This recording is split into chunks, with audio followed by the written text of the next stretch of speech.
Here to score it for us is the Master of Disaster Public Relations Specialist, Mike Paul. Mike Paul, known as the Reputation Doctor. Well, there's a court of law and there's a court of public opinion. Mike Paul is a crisis PR and reputation management expert. Is all about reputation. Got some tips on rebuilding those reputations. You first have to be transparent and then be accountable for your actions. He's got to get on a truth train right now. There's no ifs or buts in a true apology. You must speak directly to the issues that you've been involved with. You're going to have an across-the-board solution that is more than words, and you got to have actions.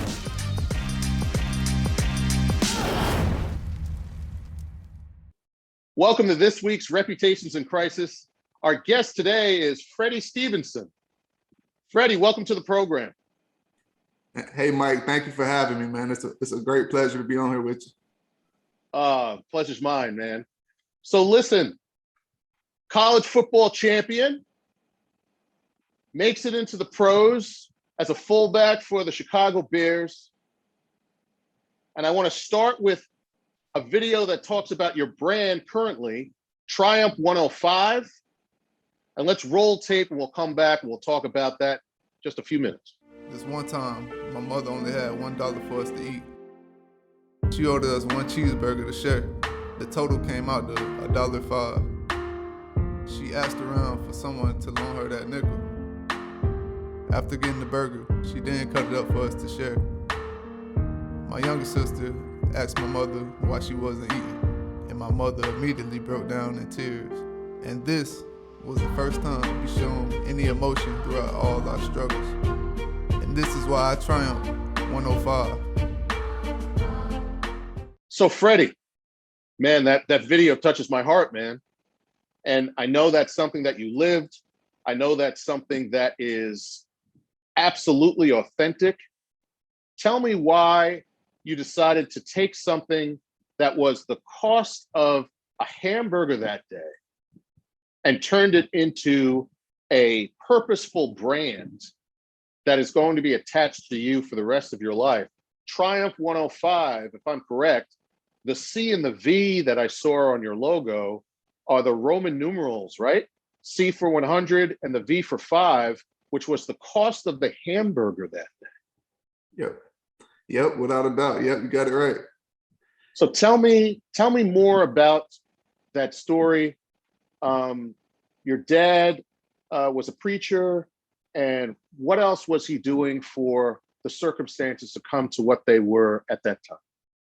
Yes, without a doubt. So at the time, my father, he was a huge kingpin in our area, drug trafficking, and he got jammed up. Big charges. Feds came in, rushed the door, and he didn't have a release date. So we went from having pretty much anything we wanted to now we have nothing. And my mother was left with the task of raising 5 kids on her own. And it got tough. Times got crazy. Got homeless, bouncing around from place to place, and just trying to make ends meet. My mother working 2 to 3 jobs, trying to make ends meet. And wherever we could lay our head at, that's what we did. And with the situation at McDonald's, it was one day where it's like 8 o'clock in the evening, and we hadn't eaten that whole entire day, and we're starting to get a little worried. My baby sister, she's crying, and my mother just gathers everybody together and walks us to a McDonald's. And when we go inside, she orders a cheeseburger. And at the time, we didn't know she only had $1 to her name. So we're looking around, we're like, okay, what's going on? It's 5 of us. And we didn't know. We see her pull out the $1, and she asked the cashier if $1 is okay because the total comes out to $1.05. She says, is it okay if I only pay with this $1? And the cashier, for some reason, she was like, no, we need the nickel. So we watched my mom have to go around McDonald's and beg for a nickel. Someone was generous enough to give her the nickel. And at this time, we're embarrassed. She walks us outside, slices it up into 5 pieces, and starts handing it out to everybody. And as we're eating, my older sister, she notices that my mom isn't eating, and she asked her why. And then immediately everybody else started trying to offer my mom food, and she just turned it down and burst into tears. And that's something that just stood with me forever. And I remember my mom early on, I used to always walk around with the football, run around with it.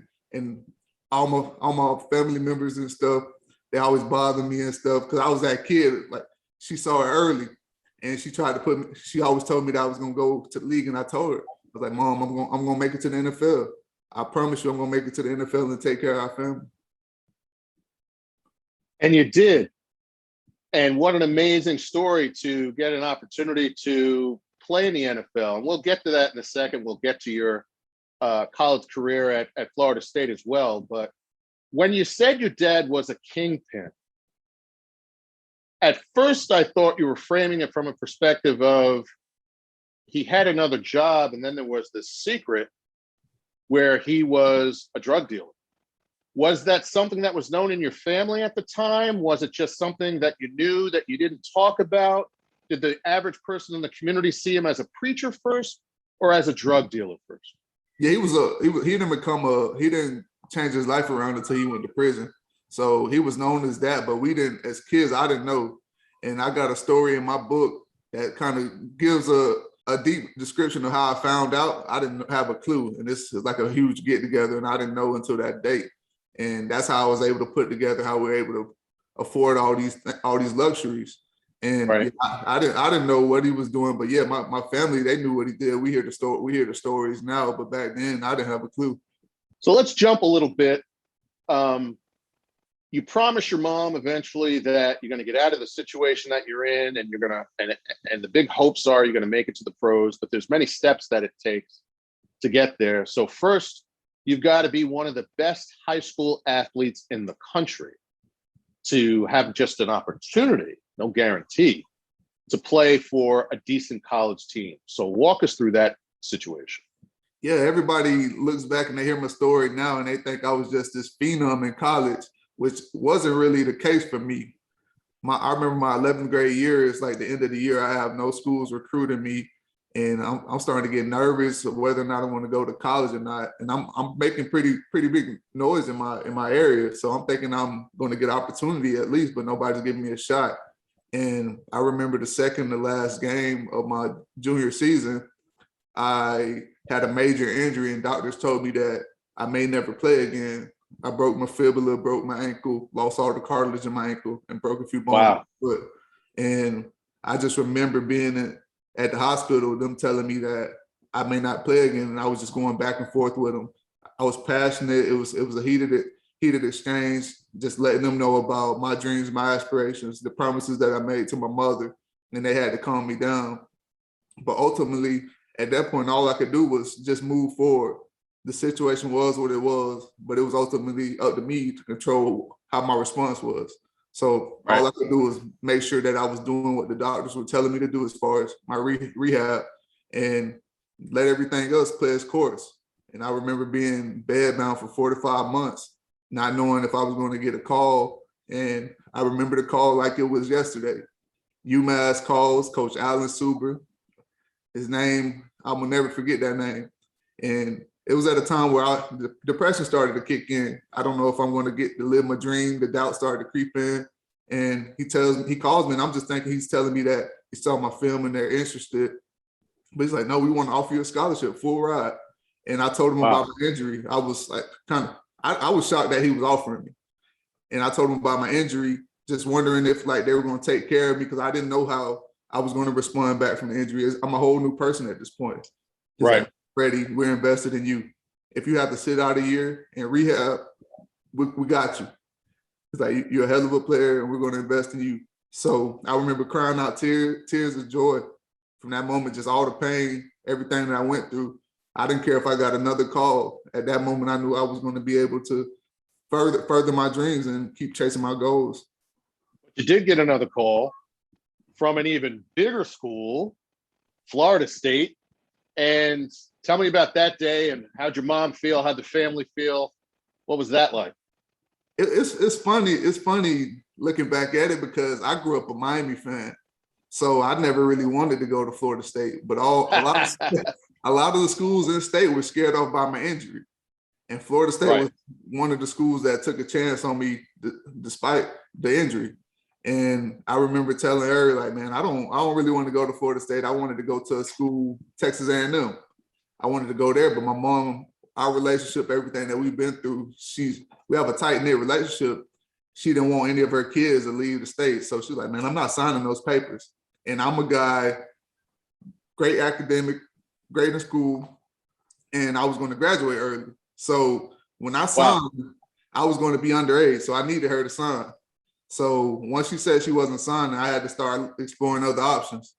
I go to Florida State one game, I visited, and I'm kind of hesitant. I'm like, man, I'm not worried about them. I grew up hating them, and then I go in and I fall in love with it. I remember like maybe later that week I committed to them, and I'm the type of person that when I know I don't believe in waiting around on it and playing these games. I'm committed. Right. And I didn't waver. I didn't take any other visits. I was locked in on Florida State. And from there, it happened. I just rolled with them and just played out my senior year knowing that my future was going to be as a Nole. So you must have gotten to the point in your relationship where you asked them, why did you take a chance on me? What was their response? I asked them early in my recruiting. I think early on, to be honest, I know they were kind of scared off because I remember when I first tried to commit, they told me to hold on. So I know that was like, okay, now they're falling into these. So I was like, man, no, I don't know. I know I got a lot of other offers as well. A lot of other schools started offering, calling. So if they're playing games, I'm going to go somewhere else. And that's where I was fighting back and forth with my mom. She was against Texas A&M, but they were the school that was the biggest on me. Just switched to the SEC, and they needed some Florida talent. And I was like, Mom, if I'm not going to play these games, I don't care if you want me to stay in. It's about ultimately reaching the league and taking care of you. Whether or not I got to go off and do that, it doesn't matter. That's the goal. Right. And I believe they called back maybe like 2 weeks later, and they were like, man, we're all in on you.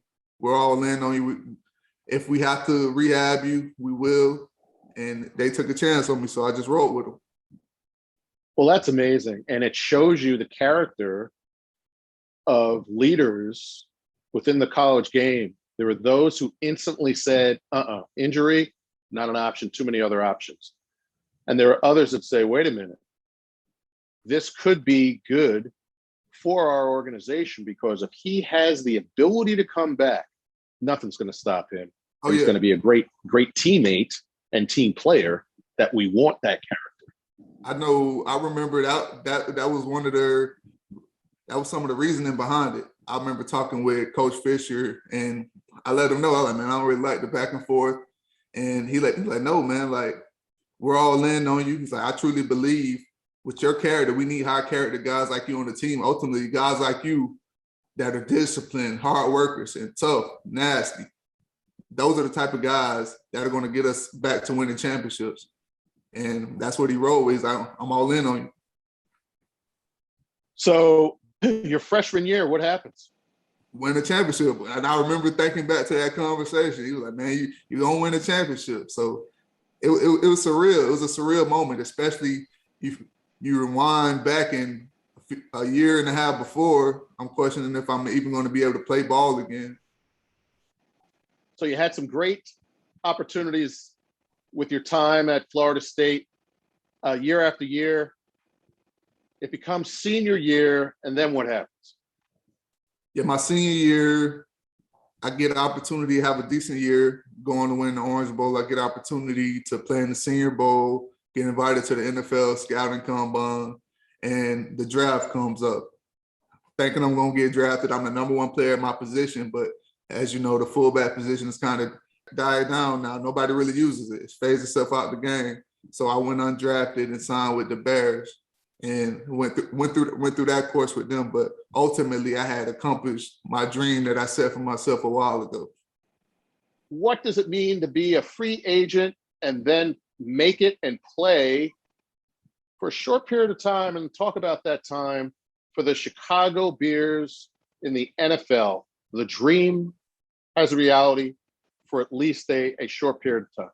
I would say I expected it, to be honest. Like, I was a guy that expected to have a 10 to 15-year career. Like, I never had any issues with performing at a high level. And I think college and just the way I prepared myself prepared me for that moment. And I just went out and I've always played well. But the thing that is weird about the professional level is just some teams they have their guys. It's kind of weird. So a lot of things have to fall in your favor at that professional level. It's not just what do you mean? Explain that a little better. Yeah, like just necessarily being in the right system that knows how to utilize your skill set. Some guys can come in and they're not around coaches that don't know how to utilize their skill set. You see it all the time with your first #1 overall draft picks. They get labeled bust, but then you look back at it, the organization really failed to put them in a position to succeed. So I think that was one of the, and it comes being in the right situation. And I think looking back at it, it just comes with it. I look back at it, like, man, I should have signed with a different team because it didn't fit my playing style. So it put me in a situation where I couldn't really show off my superpowers. And when you get into that situation as a rookie and you're competing with vets, me looking back at it, when I'm young, I'm like, man, this is crazy. I don't understand this. I'm outshining this guy. But when I look back at it now, I understand it. Like, man, if I'm a guy, I'm a coach with my job on the line, I'm rolling with the proven guy. You don't know what this rookie's going to do when the lights come on, although I'm showing that. But the regular season, playoffs is a whole different monster. So if my job is on the line and we're on the hot seat, which we did have a coach that's on the hot seat, I'm rolling with the vet. So I look back at that now and I completely understand it. But at the time, I didn't. How long did you play? Why did it end? And why did you then shift gears to what you're doing now? And then we'll go deeper into what you're doing now. But walk us through that season of, why you didn't go to another team. Okay, yeah. So it was crazy. I signed with the Bears in April, and then I made it all the way up to the end of preseason cuts. I made it up to the final cut. And then I'm working out with teams, and I'm thinking I'm going to get signed, but nothing ever really happens. But I remember going in with teams and they're questioning whether or not my character is an issue, whether or not I have character issues. So it was kind of weird to me. But one thing I understand now that I didn't understand then is sometimes teams may kind of, down talk you to other teams because they want to sign you back later. And so I was having great workouts and teams are questioning my work ethic, this, that, and the third. But I'm always a guy. In college, I was a team captain, always been the leader. So I was like, hey, what's going on? Are they saying something bad about me? Like, what's going on? But now I understand, like, teams do this. But with the staff that I was under, that may have taken place, but that whole staff got wiped out after the season. They didn't make it the whole season. So it's also the easy answer is to talk to the team he played for. The more difficult answer and the better data is to do some op research, right? Yeah. To ask people external to the team who came up against him, who are the people that backed him in the first place when he was in college. Talk to some guys that were actually on the other side of him on another team, right? It's not. It's sometimes the research is just lazy. Yeah, everybody was just rolling with that narrative, and it got frustrating for me because I've never been that guy. Even coming out of college, all of the teams were high on me. When you're getting interviewed by the Patriots and they're high on you, like, you're a high character guy because the Patriots, that's a completely different type of organization. They don't play those games. And just to hear that narrative now, I was like, man, I'm not sure what happened along the way, but all I can do is keep trucking and try to figure this situation out. All I've been doing up to this point is controlling what I can control. So through that experience, you learned about the power of perception. You learned about the power of branding, negative and positive branding. And you knew you had to make a living. You were moving on with your personal life. Bring us full speed up to today, including the reason for your book and the reason for your brand. What was the transition from pro football to today like for you? Yeah, it was tough, a tough transition. I remember after the NFL didn't work out, I went to a developmental league, and that league folded, the AAF. I'm not sure if you remember it. Yes, I do. After that, I remember just investing everything in the training, and I only had $650 left. So I'm just I'm broke, mad at the world, bitter, depressed. I'm like, man, I got to make ends meet. and I turned to a fast lifestyle, a lifestyle that almost cost me my life, just selling marijuana for money. And I was having crazy success with it. In a 3-month span, 4-month span, I go from having $650, and 4 months I have 50,000. And that's on me at any time. So when you factor in anybody that kind of knows a little bit on the game as far as re-upping and getting more product, you factor that in, easily in 4 months time, I made 70 to 75,000. But I knew that it wasn't my purpose. I remember a guy distinctly to this day. We had a transaction for $10,000, and he hopped in the car with me. He was like, "Man, I know you." And I'm like, "Nah, you don't know me." He was like, "Nah, Freddie Stevenson played with the Seminoles, won the national championship, played with the Bears." I'm like, "Man, what are you doing out here? Like, you shouldn't be doing this. Don't tell me you went to college and came back to do this. You wasted your time going to college if that's the case." He's like, "Man, you're supposed to go on." Yeah. And it's crazy because when you think about how unpredictable life is in the streets, for him to say that, not knowing me, somebody put their life on the line. Well, actually, I say what he said. I do know you. I know of you. I looked up to you. I'm just doing this transaction. My heart's telling me I got to tell you something else. That heart might be a conscience that also is within him that is going to impact yours. That extra time to tell you some information might come from God and not just him. And it impacts the rest of your life. Without a doubt. Now, I remember a lot of people ask me about moments that changed my life, and I believe ultimately that was one. Even though I continued to do what I was doing, that always sat in the back of my head. And situations came up that forced me to leave. Had a situation where my freedom was on the line, and I remember praying, crying my heart out, and just saying, "If you get me out of this situation, I'll change my life." And my whole mindset was that if I could do this in the streets illegally, putting all of this, every single thing I'm working towards, all these skills that I've learned over the course of the years and developed, put this towards something negative and build this in 4 months, just imagine what I do once I hone this energy on something positive. I can absolutely change the world. So I flipped my mindset. Like, you're not a victim. If anything, everything that's happened to you over these years is your fault. Like, the situation in the NFL, it is what it is. But I've always prided myself in controlling what you can control. So now I started worrying about focusing on the uncontrollables. And I put myself in a situation that almost cost me everything. Like, life is gonna happen to you, but what you do next is most important. And that's what I lost sight of along the way. And just going through that journey, somehow I lost my desire to dream. I've always been a person with a wide imagination, dream, and you got to be when you come from an environment that I come from, to believe that you're going to achieve those things in spite of your situation. But as soon as a few things started going wrong for me, I lost that desire. So along the way, I needed that, and I appreciate every single thing that's went on, because that passion, that drive is stronger now than it's ever been. So Freddie, let me just jump in here. I've heard fall down, get up, fall down, get up, fall down, get up, fall down, get up, 4 times so far in your story.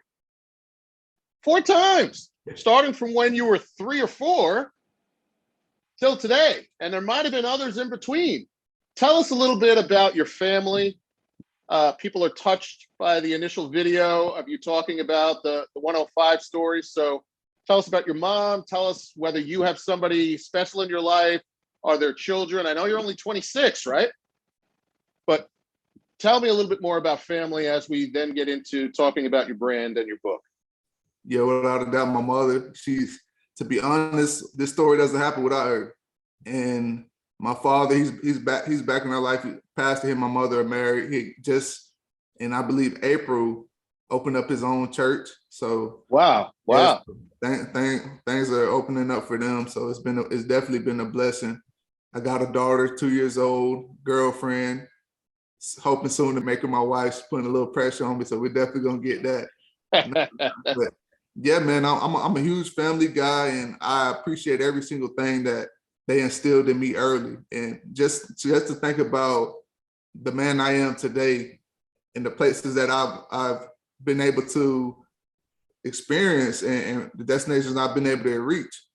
I think, yes, my mom is a huge part of my story, but you can't overlook what my father, him coming back into my life, has done. Because if I didn't have a father figure in my life, who knows where I would be.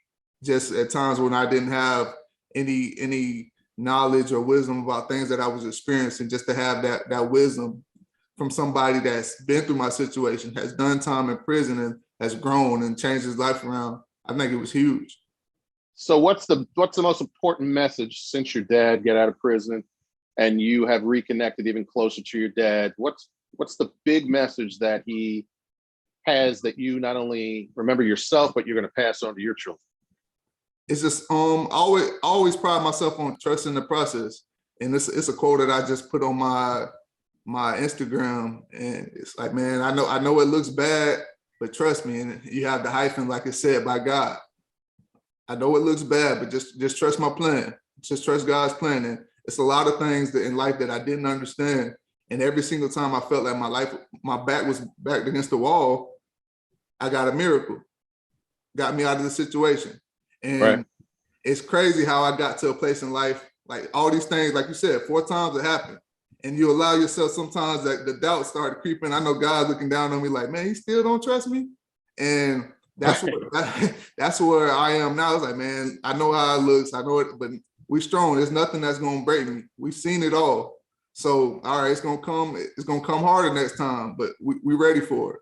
And that's ultimately what it is. Just trusting the plan for your life. I know that I'm walking in my purpose. And I know in order to walk fully in your purpose, you have to go through some fire at times. So I'm welcoming it. When I was at Florida State, they had to throw you out there in the fire. They had to test you. So I'm welcoming it. Everybody wants it to be a easy breeze. No, that's not going to happen. Because if you truly want to be successful, you truly want to make an impact, you got to go through those storms to truly make the impact that you were meant to make in this world. I know when I had my son, and friends who don't have kids asked, man, what was that like?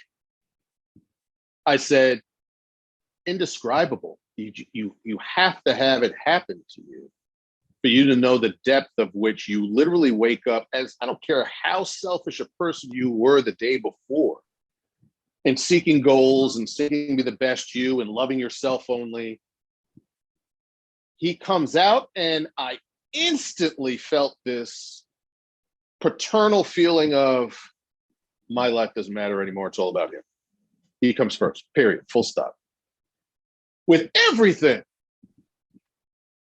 What is that like to be a father and for all of the goals? And the reason why I'm asking you this is few people know what it's like to be among the best at the world at something, ever.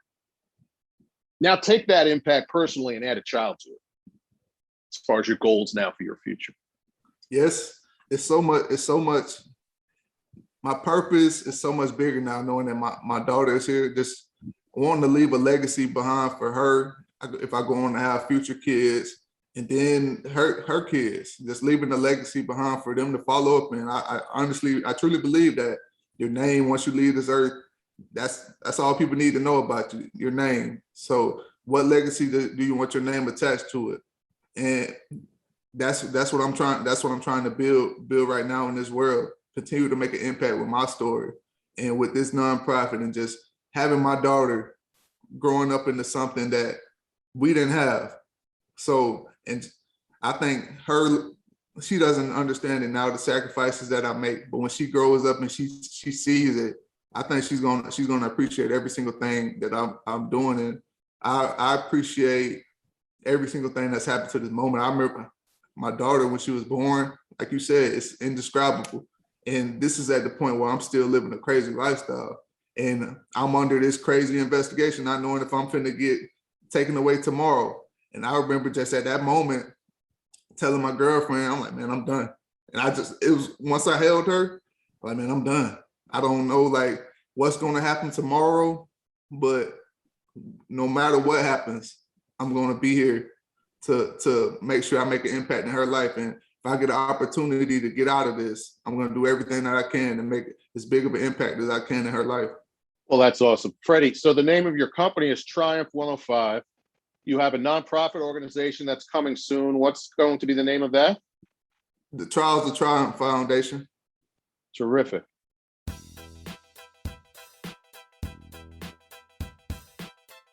Now, one of the things I do on this show is I wear a t-shirt under my jacket every week, and I tell everyone what t-shirt I'm wearing and what's the significance of it. And this week's t-shirt is Unapologetically Dope, which is a t-shirt that I'm not sure you've heard of, but it comes from a company called Power in Black. And they were doing okay with their t-shirts. And then this amazing comedian by the name of Dave Chappelle decided to wear it one day, and it went through the roof. And I'd seen it before, and then I saw him wearing it, and I said, I got to get myself one. And an amazing company trying to do some great things. So we wanted to highlight them today as well. When you talk about your brand, and Triumph 105, by the way, has a store. There's some t-shirts there. There's some different type of accessories that you sell as well, and various things that are branded that you're trying to get off the ground. By the way, I'd love to get the Triumph 105 t-shirt that has the prayer symbol, which I think is as significant as the TCV that you have on the front. That's the logo everybody loves. The prayer hands, yeah. The prayer hands are a big deal. I would continue that. I think it's even more powerful than the TCV, but listen to the response of those who have an opinion about your brand. Ask those that are buying it why they like it. And the more you do your homework as to not only what you like, but you listen to your audience, I think you do just fine. I got you. I definitely appreciate the advice. So what's the future? You're 26, you've got a brand, you've got a book. Talk to us a bit about the book. We're going to put the book cover up now for folks to be able to see it, and they could pick it up at on Amazon and other places where books are sold. Trials to Triumph is the name of the book. And in a soundbite, tell us what it's about. It's a memoir of my story, talking about some of the obstacles that I've overcome. But also, I have a lot of gems and nuggets that I drop inside the book, challenges to the audience, the reader, just to find your purpose and ultimately look yourself in the mirror and figure out what you want out of life. Because it was a lot of times in life that I was my biggest adversary.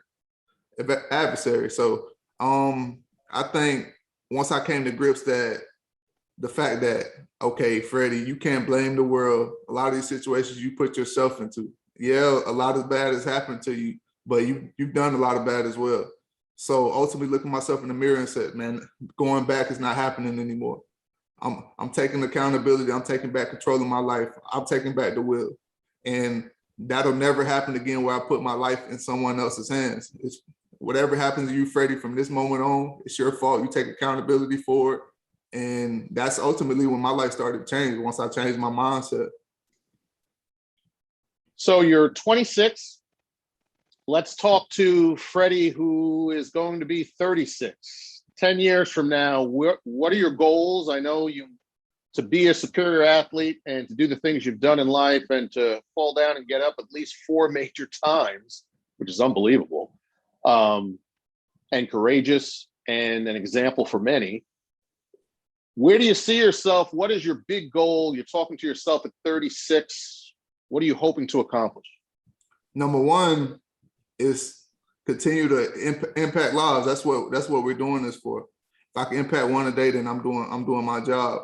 But goals, of course, I would love to travel around the country and tell my story, whether it's collegiate football teams, NFL teams, know the story needs to be heard. And as I continue to grow, continue to push that out, and my powerful message, but also my powerful gift. I didn't know how gifted I was as a speaker until that mentor reached out to me and had me speak at an event while I'm going through my situation. And once that happened, I was like, okay, I may be able to do this. So as I continue to fine tune my skills and sharpen my tools, I always pride myself on that. While people were like, man, what are you doing in the meantime? Like when things were going slow for me, I remember I started out and COVID kind of slowed everything down for me. I was a new speaker. I was booked like week after week. And then COVID slowed everything down for me. Like, what are you going to do in the meantime? I mean, I'm going to continue to sharpen my tools because that opportunity is going to come one day. And when it comes, I'm going to make sure that I take full advantage of it. And I ultimately want to tell my story across the world, but continue to build my portfolio just for people to see what I'm doing. And that's just why I did the clothing line. I started off with the clothing line, did the book, going to build a nonprofit. But just seeing that, okay, a lot of people from these underserved communities, you see so many, they lock themselves in a box. Either they just want to be an athlete and they never think of anything outside of that. So just continuing to show people that you're so much more than your job or your occupation. There's so much more that you can do in this world. And a lot of people, they expected me to give up after my playing career was over. So just showing them there's more to the person than that. And you can make a huge, huge impact in this world as long as you keep a wide imagination. Stay disciplined and believe. I see you at age 30, married, and your daughter in the stands saying, "That's my dad." Oh, what does he do? Oh, well, he does a lot of things, but he's a teacher here, and he's a coach, and he writes books, and he's got a nonprofit, and he gives speeches. That's Freddie Stevenson? Wow. Kind of a great feeling. So I hope that happens for you. You have one final opportunity to give a message to all those out there. How'd you like to close out the interview, Freddie? As simple as don't give up. That's all it is. Life's gonna test you. Life's gonna get hard. But never quit on yourself. Never give up. Don't give in. Life's gonna bend you, but you can't break. That's the reality of this life.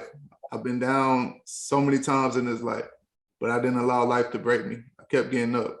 So no matter what comes your way, don't give up. He grew up with a single mom who was barely able to keep her kids from being homeless. His dream was always to play for the NFL, but that was suddenly cut short.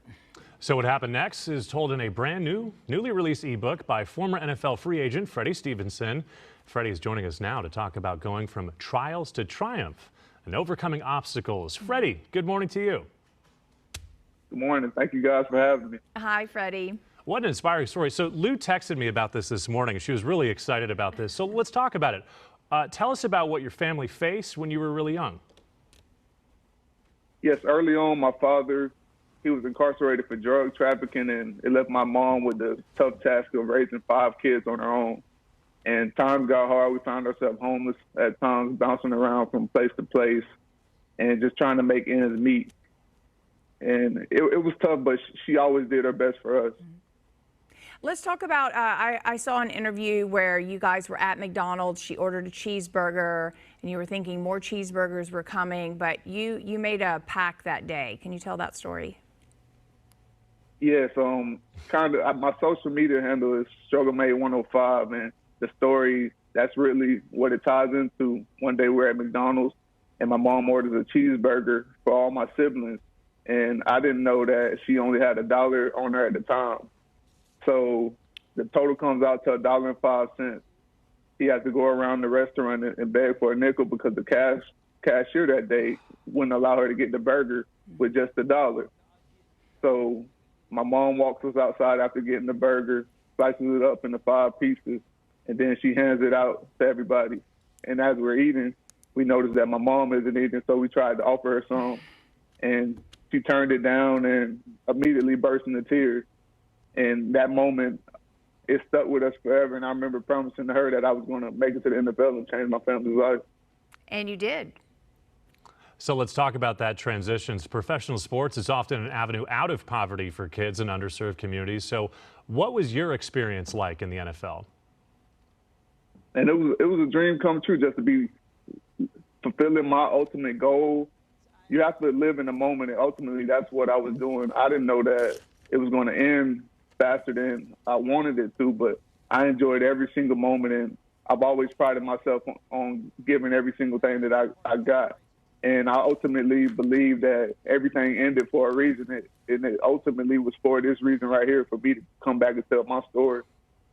Freddie, you also speak at schools. You talk to kids a lot, and you say that speaking in front of those kids and telling your story is better than any touchdown that you've ever scored. Was there a person or an event that actually sparked you to go out there and do that and share your wisdom? Yes, without a doubt. I had a mentor reach out to me about a few months after I stopped playing. Just retired and was depressed, trying to figure things out. My whole identity was tied into being a football player, so I didn't really know what was next. They reached out to me and asked me to speak at an event, and everything from there, it just took off. To be honest, like I was uncomfortable during the event, but after just hearing all the reviews from everybody saying how I changed their life and my passion for speaking and just my story really sat with them and resonated with them. And that feeling, I don't know, it was just something that rushed over me. I never scored a touchdown that felt like that. So during that moment, I found my purpose, and I was going to walk in it. Well, let's talk about your purpose. Can you tell us more about some of the projects that you're working on? Yes, right now we're working on building up this nonprofit. We got a lot of different things rolling out in the summer as far as camps and things that I'm going to help people out with. But building a nonprofit to help out underserved communities, and just put resources in place so that upon graduation, they have better ideas of what they want to do with their life. And I think for a lot of these people, they don't have those resources, or they just don't have the information. So it makes the transition a lot more difficult for some people. So through workshops, through camps, through college visits, even through scholarships for kids that want to go on and go to college after high school, just putting as many resources in place for these kids so that they can go on to be successful. Well, congratulations on your success. What a story. Yeah, and also on being a dad. Your daughter's beautiful. Thank you. Thank you. You're welcome. Thank you so much, man. We're going to take a look at your book. We're going to make sure that we put the cover up again so that people know where to get it. And would like to keep in touch with you and see how things are moving forward for you, if that's okay. Yes, sir, without a doubt. Thanks so much, man. Thank you. Thanks for being on the show.